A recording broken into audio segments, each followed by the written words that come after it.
आज हम इस वीडियो में सीखेंगे कि मंडन का विलोम शब्द क्या होता है और इसका अर्थ क्या होता है, और साथ में हम कुछ उदाहरण वाक्यों से भी इसे और अच्छे से समझेंगे।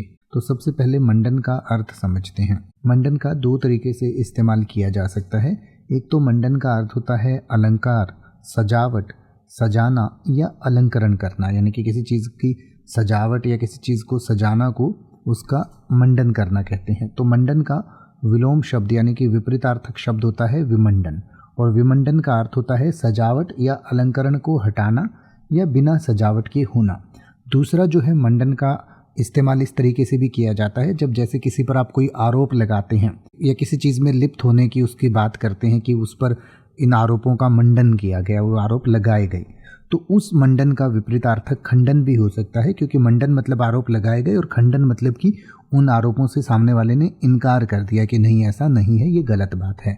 तो मंडन का कुछ लोग जो है दूसरे सेंस में खंडन भी इसका विपरीतार्थक शब्द लिख सकते हैं, लेकिन सही मंडन का जो है विपरीतार्थक शब्द विमंडन ही होगा, और विमंडन का मतलब होता है सजावट या अलंकरण को हटाना या बिना सजावट के होना। तो आइए अब हम मंडन और विमंडन को कुछ उदाहरण वाक्यों से समझें। जैसे कि आप ये कह सकते हैं कि समारोह के लिए हॉल का मंडन किया गया, तो इसका उल्टा आप कहेंगे पार्टी खत्म होते ही हॉल का विमंडन कर दिया गया, यानी कि सजावट को हटा दिया गया। या फिर आप कह सकते हैं त्योहार के अवसर पर मंदिर का मंडन किया गया, तो इसका उल्टा आप कह सकते हैं त्योहार समाप्त होते ही मंदिर का विमंडन कर दिया गया। और जो खंडन वाला है वो आप इस तरीके से कह सकते हैं कि उसने उस पर बहुत सारे आरोपों का मंडन किया और सामने वाले ने उन सभी आरोपों का खंडन किया।